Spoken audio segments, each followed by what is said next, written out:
करीब 26-27 साल पहले की बात है। एक देश में एक राइटर रहती थी, एक युवा महिला राइटर।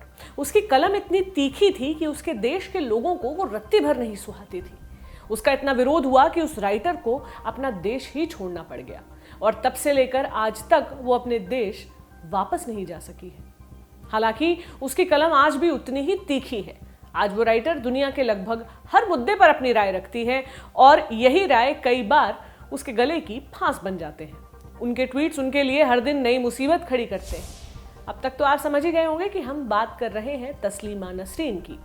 ये एक बार फिर खबरों में है और इस बार कारण है इंग्लैंड क्रिकेट टीम के खिलाड़ी मोइन अली पर किया गया उनका एक कमेंट। तस्लीमा ने मोइन अली पर क्या कहा, क्यों कहा, किस तरह से उनका विरोध हो रहा है और आखिर तस्लीमा ऐसा क्या लिखती हैं जिसकी वजह से वो अक्सर विवादों का शिकार हो जाती हैं, सब पर बात होगी आज की बड़ी खबर में। नमस्ते, मेरा नाम प्रतीक्षा है और आप देख रहे हैं दी ऑर्डिनरी शो। तस्लीमा ने अपना ट्विटर अकाउंट खोला और लिखा, अगर मोइन अली क्रिकेटर नहीं होते तो वो आईसिस ज्वाइन करने के लिए सीरिया चले जाते। तस्लीमा का यह ट्वीट आप स्क्रीन पर देख रहे हैं। तस्लीमा के इस ट्वीट के पहले से ही मोइन अली खबरों में थे। दरअसल मोइन इस बार आईपीएल में चेन्नई सुपर किंग्स यानी सीएसके की टीम की तरफ से खेल रहे हैं। कुछ दिन पहले रिपोर्ट्स आई थी कि इंग्लैंड के इस ऑलराउंडर क्रिकेटर ने सीएसके मैनेजमेंट से कथित तौर पर एक अपील की थी। कहा था कि उनकी टीम की जर्सी से अल्कोहल कंपनी के सरोगेट प्रोडक्ट का लोगो हटा दिया जाए। हालांकि इंडियन एक्सप्रेस की रिपोर्ट की माने तो सीएसके के अधिकारियों ने इस खबर को गलत बताया। कहा कि इस तरह की कोई भी परमिशन मोइन अली की तरफ से नहीं मांगी गई थी। खैर, खबर आई और उस पर सीएसके का जवाब भी आ गया। बात यहीं पर खत्म हो जानी चाहिए थी, लेकिन हुई नहीं, क्योंकि इसी दौरान आ गया था तस्लीमा नसरीन का ट्वीट। इस ट्वीट के सामने आते ही सोशल मीडिया पर कई सारे रिएक्शंस आने लगे, जो कि जाहिर तौर पर आने ही थे। इस पर तस्लीमा ने सफाई देते हुए एक और ट्वीट किया। लिखा, हेटर्स ये बात अच्छे से जानते हैं कि मेरा मोइन अली वाला ट्वीट एक व्यंग था, लेकिन उन्होंने मुझे शर्मिंदा करने के लिए इसे मुद्दा बना दिया। ऐसा इसलिए किया क्योंकि मैं मुस्लिम समाज को धर्मनिरपेक्ष बनाने की कोशिश करती हूँ और इस्लामिक कट्टरता का विरोध करती हूँ। मानव जाति की सबसे बड़ी त्रासदियों में से एक ये है कि महिला समर्थक वामपंथी महिला विरोधी इस्लामवादियों का समर्थन करते हैं। तस्लीमा ने तो अपने ट्वीट को व्यंग करार दे दिया, लेकिन लोगों को यह बात हजम नहीं हुई। मोइन के साथी क्रिकेटर्स ने तस्लीमा का विरोध किया। क्रिकेटर जोफ्रा आर्चर ने लिखा, क्या आप ठीक हो? मुझे नहीं लगता कि आप ठीक हो। अगले ट्वीट में लिखा, व्यंग्यपूर्ण, कोई भी हंसी नहीं आ रही है, यहां तक कि आप खुद नहीं हंस रही, कम से कम आप इस ट्वीट को हटा सकते हो। क्रिकेटर बेन डेकेट ने लिखा, इस ऐप के साथ यही दिक्कत है, लोग इस तरह की बातें कहने लगते हैं, ये घृणास्पद है, बदलाव की जरूरत है, प्लीज इस अकाउंट को रिपोर्ट करें। क्रिकेटर सैम बिलिंग्स ने कहा, प्लीज तस्लीमा के अकाउंट के खिलाफ रिपोर्ट करें, ये घृणास्पद है। क्रिकेटर साकिब महमूद ने कहा, मुझे विश्वास नहीं होता, घृणास्पद ट्वीट है, घृणास्पद व्यक्ति है। इस पूरे मुद्दे पर मोइन अली के पिता मुनीर अली का भी रिएक्शन आ गया है। इंडियन एक्सप्रेस की रिपोर्ट के मुताबिक उन्होंने कहा कि तस्लीमा का ट्वीट काफी दुखी करता है। उन्होंने कहा, तस्लीमा ने मेरे बेटे के लिए जो कहा वो दुखी करता है और हैरान भी करता है। सफाई वाले ट्वीट में उन्होंने इस कमेंट को व्यंग बताया। मैं बहुत गुस्से में हूँ, लेकिन मैं अपने गुस्से को नियंत्रण में रखना चाहता हूँ। अगर किसी दिन मेरी मुलाकात तस्लीमा से होती है तो मैं उन्हें बताऊंगा कि मैं क्या सोचता हूँ। अभी के लिए मैं बस उनसे ये कहना चाहता हूँ कि वो डिक्शनरी उठाएं और व्यंग शब्द का मतलब खोजें।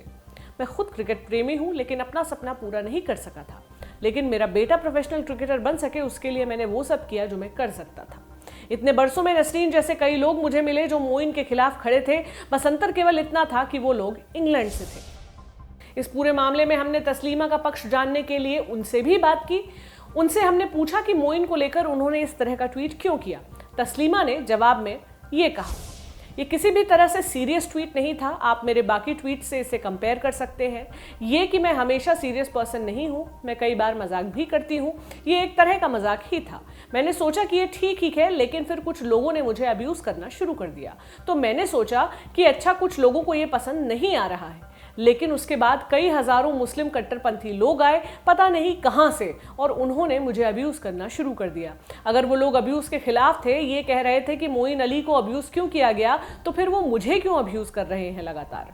कुछ क्रिकेटर्स ने कहा कि मैं वो ट्वीट डिलीट कर दूं, तो मैंने सोचा कि हो सकता है कि मेरा मजाक या व्यंग लोगों को समझ नहीं आया है, इसलिए मुझे डिलीट कर देना चाहिए।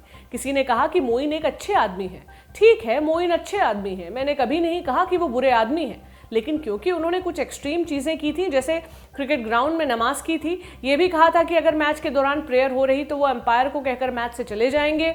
उनकी टीम ने जब गेम जीता था तो सेलिब्रेशन के दौरान वहाँ शैंपेन थी, तब मोइन उस एरिया से चले गए थे। साथ ही लोगों वाला मुद्दा भी था। वो बियर कंपनी से पैसे लेते हैं लेकिन वो उस लोगों को पसंद नहीं करते। ये सारी चीज़ें मुझे एक्सट्रीम लगी थी, तो मेरा कमेंट भी एक्सट्रीम था, मैं जानती हूँ।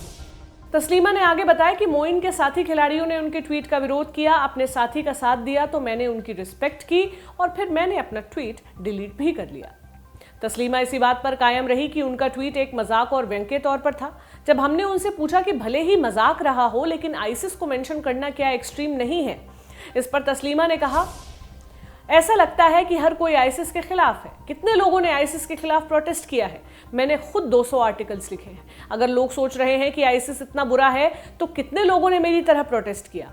मैंने किया। और आपको नहीं सोचना चाहिए कि ठग, चोर, डकैत और रेपिस्ट आईसिस जाते हैं। कौन जाता है आईसिस?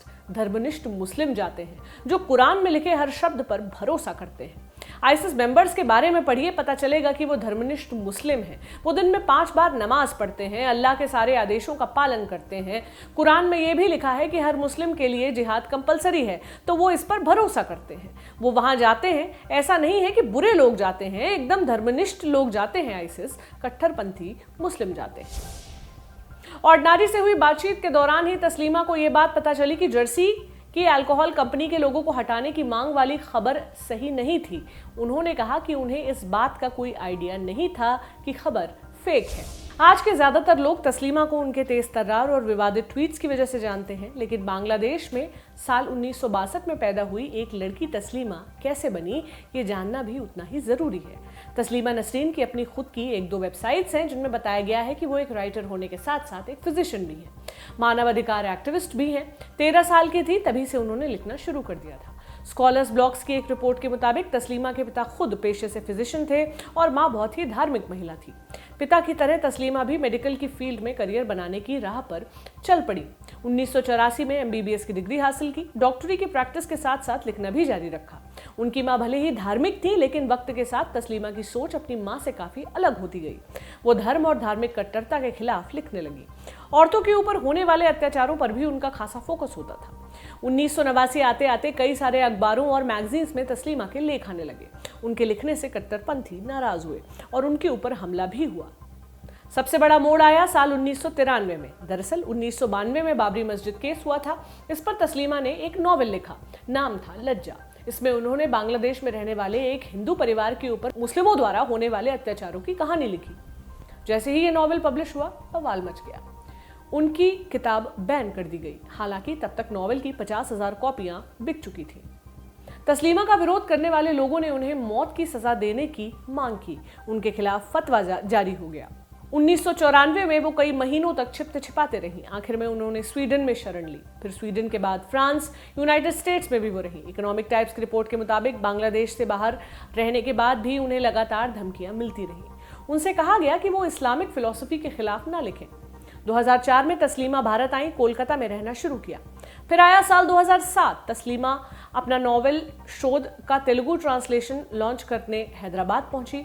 टाइम्स ऑफ इंडिया की रिपोर्ट के मुताबिक यहां फंक्शन के दौरान तस्लीमा के ऊपर मजलिस इत्तेहादुल मुस्लिमीन के कुछ लोगों ने हमला कर दिया।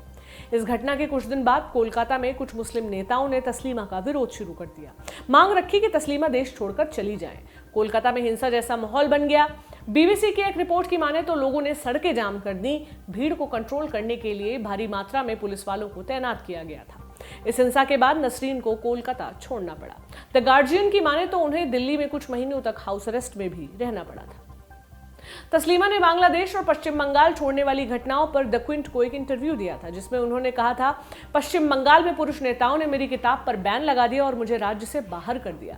ऐसा ही मेरे साथ बांग्लादेश में भी हुआ था। वहां खालिदा जिया और शेख हसीना ने मेरी किताबों पर बैन लगाया था। अगर उनकी जगह कोई पुरुष राजनेता होते तो वो भी वैसा ही करते। इस केस में औरत और पुरुष के बीच कोई अंतर नहीं है। मैंने कभी भी उनसे बात करने की कोशिश नहीं की, क्योंकि औरतें जब सत्ता में होती हैं तो वो भी मर्दों की तरह बर्ताव करने लगती हैं। बहुत क्रूर बर्ताव होता है। तस्लीमा 2008 में स्वीडन वापस चली गई। हालांकि समय समय पर वो भारत की स्थायी निवासी बनने की इच्छा जताती रही हैं। वो आज भी लिख रही हैं। फिर यूएस में भी रहीं और बाद में भारत में भी रहीं, लेकिन पश्चिम बंगाल में नहीं रह पाई। अब जानते हैं कि तस्लीमा आखिर किस तरह से सोचती हैं, उन्होंने पब्लिक प्लेसेस में और अपने तमाम इंटरव्यूज में किस तरह की बातें कही हैं। एनडीटीवी को दिए एक इंटरव्यू में तस्लीमा ने औरतों के साथ होने वाले अत्याचारों पर बात की थी। कहा था, मुझे नहीं लगता कि कोई धर्म मानव अधिकारों को सपोर्ट करता है, क्योंकि धर्म की वजह से औरतें दबी हुई रहती हैं। बोलने की आज़ादी के अधिकार का उल्लंघन होता है। अगर कोई धर्म अलग अलग विचारों वाले इंसान के उत्पीड़न की परमिशन देता है, अगर औरतों को गुलाब बनाकर रखता है, तो मैं उस धर्म को नहीं मान सकती। सभी धर्म औरतों को दबाने का काम करते हैं। द क्विंट को दिए गए इंटरव्यू में तस्लीमा ने कहा था, जैसे धार्मिक लोगों को अपने धार्मिक विचार रखने की आज़ादी है, तो मुझे भी अपने गैर धार्मिक विचार रखने की आज़ादी होनी चाहिए, और उसके लिए मुझे मारा नहीं जाना चाहिए। हर कट्टरपंथी एक जैसे होते हैं, वो चाहते हैं कि केवल उनका धर्म ही मौजूद रहे। धार्मिक कट्टरपंथी कहते हैं कि मैं अपनी सोसाइटी की औरतों को बुरा बना रही हूँ। तस्लीमा महिलाओं की सेक्सुअल डिजायर को लेकर भी काफी मुखर रही हैं। उन्होंने एक इंटरव्यू में कहा था, मुझे लगता है औरतों को ऑर्गेज्म के बारे में बात करना चाहिए। मुझे नहीं लगता कि अगर मैं डॉक्टर नहीं भी होती तो मुझे ऑर्गेज्म पर बात करने में शर्मिंदगी होती, क्योंकि ये जिंदगी का हिस्सा है, तो इस पर बात क्यों न की जाए। हमेशा पुरुष लेखकों ने, पुरुष पेंटर्स ने महिलाओं के शरीर, उनके प्लेजर की बात की है। वो औरतों की न्यूड तस्वीरें बनाते हैं, कोई दिक्कत नहीं है, लेकिन जब कोई महिला ऐसा करती है तो वो बुरी हो जाती है, वो पॉर्न राइटर कहलाने लगती है। तस्लीमा ने साल 2012 में इस बात का भी खुलासा किया था कि वो सेक्सुअल हरासमेंट का शिकार हुई थी।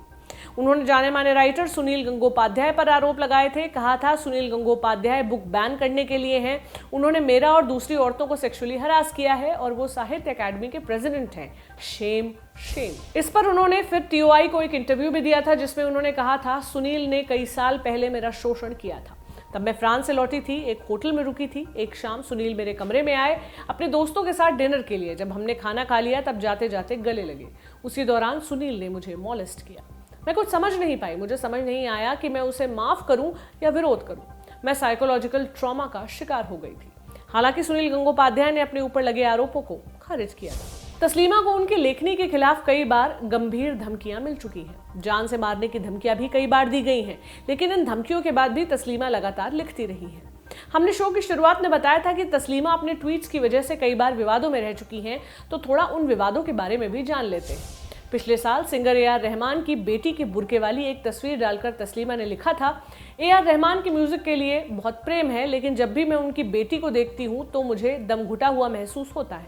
ये जान करके कल्चरल फैमिली भी शिक्षित औरतों का ब्रेन वॉश आसानी से कर दिया जाता है। मुझे बेहद निराशा होती है। तस्लीमा के इस ट्वीट पर ए आर रहमान ने एक इंटरव्यू में कहा था कि उनकी बेटी को बुर्का पहनने में आज़ादी महसूस होती है। साल 2019 में ज़ायरा वसीम ने फिल्मी दुनिया छोड़ने का ऐलान किया था। कहा था कि उनका काम उनके फेथ और धर्म के बीच आ रहा है। इस मुद्दे पर भी तस्लीमा ने लिखा था, मेरे रोंगटे खड़े हो रहे हैं। बॉलीवुड की टैलेंटेड एक्ट्रेस ज़ायरा वसीम अब एक्टिंग छोड़ना चाहती हैं, क्योंकि उन्हें लगता है कि उनके करियर ने अल्लाह पर उनके फेथ को बर्बाद कर दिया है। क्या मूर्खतापूर्ण फैसला है। मुस्लिम समुदाय के कितने सारे टैलेंट बुर्के के अंदर छिपे हुए अंधेरे में खो जाने को मजबूर है। तस्लीमा का बहुत ज्यादा विरोध भी हुआ था सुसाइड से जुड़े हुए उनके एक ट्वीट को लेकर। 2019 में कैफे कॉफी डे के फाउंडर वीजी सिद्धार्थ ने नदी में कूदकर सुसाइड कर लिया था। इस पर तस्लीमा ने लिखा था, सुसाइड करने के कितने धर्मरहित तरीके हैं। आप फांसी क्यों लगाते हो, खुद को डुबाते क्यों हो, कलाई की नस क्यों काटते हो, बिल्डिंग और ब्रिज से क्यों कूदते हो, पेस्टिसाइड्स क्यों खाते हो, जहर क्यों खाते हो, ट्रेन के सामने क्यों कूदते हो, मॉर्फिन के जानलेवा डोज लो और शांति से मर जाओ। इस तरह के कई सारे ट्वीट वो समय समय पर करती रही है, जो उन्हें कुछ कुछ महीनों के अंतराल में सुर्खियों में ला देते हैं। लेकिन मोइन अली वाले ट्वीट का विवाद ऐसा है जिसे देखकर ये नहीं लग रहा कि ये इतनी जल्दी खत्म होने वाला है। अब वक्त हो चला है हमारे जाने का, यानी हमारे आखिरी सेक्शन चलते चलते का। आज हम आपको रेकमेंड कर रहे हैं तस्लीमा नसरीन का ही एक नॉवेल लज्जा, जिसके बारे में हमने आपको पहले ही बड़ी खबर में जानकारी दी थी। ये वही नॉवेल है जिसने तस्लीमा को अपना देश छोड़ने पर मजबूर किया था। इसमें आपको पता चलेगा कि बाबरी मस्जिद केस के बाद बांग्लादेश में किस तरह के हालात बने थे, किस तरह से लूट और अत्याचार का सिलसिला शुरू हुआ था और कैसे वहां के मासूम लोग इस हिंसा का शिकार हुए थे। ये किताब आपको अमेज़न पर मिल जाएगी हिंदी में। वाणी प्रकाशन ने इसे ट्रांसलेट कर पब्लिश किया है। पढ़ें और बताएं कि ये आपको कैसी लगी। साथ ही ये भी बताएं कि आज का शो आपको कैसा लगा। कमेंट बॉक्स में कमेंट करें, फीडबैक दें। आप हमें मेल भी कर सकते हैं theordinaryshow@gmail.com पर। हमारे चैनल को सब्सक्राइब भी करें, बेल आइकन का एक निशान आपको दिख रहा होगा, उसे टच कर दें ताकि नोटिफिकेशंस आपको मिलते रहें। इसके अलावा हमें फेसबुक, ट्विटर और इंस्टाग्राम पर भी फॉलो करें। सभी के लिंक्स आपको डिस्क्रिप्शन में मिल जाएंगे। बने रहें ऑर्डिनरी के साथ। अब आपसे मुलाकात होगी कल, तब तक अपना ध्यान रखें। शुक्रिया, शुभ रात्रि।